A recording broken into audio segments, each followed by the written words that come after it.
In this video, we're going to begin talking about what's fundamentally one of the most important parts of the sales call, establishing the need. Working with the buyer to establish a need is imperative to the success of the sales process. Buyers simply won't buy unless they have a need.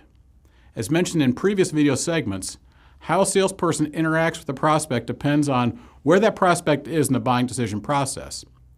For our purposes, we're going to start by establishing a need with a buyer who doesn't yet recognize a need. In other words, they are in the status quo stage. We need also to assume that because this is a qualified prospect, the salesperson believes he or she will benefit from the salesperson's product and will want to learn more about it once the need is established. If that's not the case, the salesperson probably shouldn't be calling on the prospect. As we pointed out previously, prospects don't buy because they have a problem. They buy because they have problems they want to solve. While in the status quo stage, buyers are likely experiencing one or more problems, they just aren't yet interested in solving them. In other words, they aren't needs. In order to have a need for a solution, a prospect must perceive the following conditions. A problem, meaning a barrier that adversely affects the prospect or the prospect's business. A significant consequence of the problem. In other words, the problem must be causing or have the potential to cause some business pain. And potential value, which refers to the value the prospect will derive from meeting the need.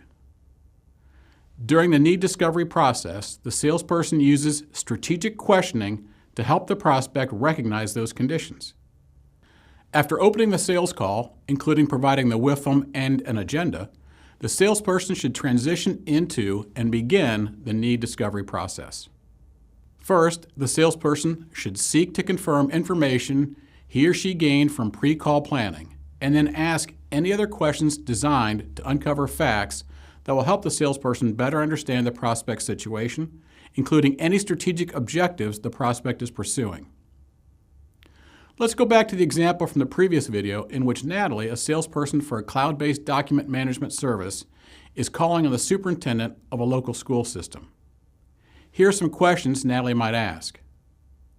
What are your strategic objectives related to school system operations for the upcoming year? I understand your school system keeps hard copies of its MSDS documents in file cabinets located in each of the 10 school buildings. Is that correct? I understand that most school systems maintain 2,000 to 3,000 products that require MSDS documents. Is that an accurate range for your school system? So including duplication across the schools, your school system is storing 20,000 to 30,000 MSDS documents. Is that about right? The first question will help Natalie determine whether she will be able to tie the problem and solution to one or more strategic objectives. If the buyer does not have any strategic objectives related to Natalie's value proposition, she can ask a more specific question like, many school systems are always looking for ways to improve efficiency and cut costs. Are those things you are interested in as well? Natalie uses the remaining 3 questions to confirm the accuracy of the information she gained through pre-call planning and to bring to surface the magnitude of the amount of documents the school system needs to maintain and track. While these surface-level questions are important, the salesperson should avoid asking too many of them. Think about the last networking event or social occasion when you met someone for the first time. What were some of the typical questions you asked each other? What do you do? How long have you worked there? Do you have a family? Chances are you probably asked a few of those types of questions before getting into a more in-depth conversation tied to one of the answers. However, how would you feel if a person you just met started peppering you with questions like, where do you work? How long have you worked there? What did you have for breakfast today? Did you drive to work? Do you have a family? What kind of phone do you have? And do you prefer Mac or PC? Do you have any pets? And of course, do you carry cash? To avoid asking too many of these surface-level questions on a sales call, do your homework ahead of time.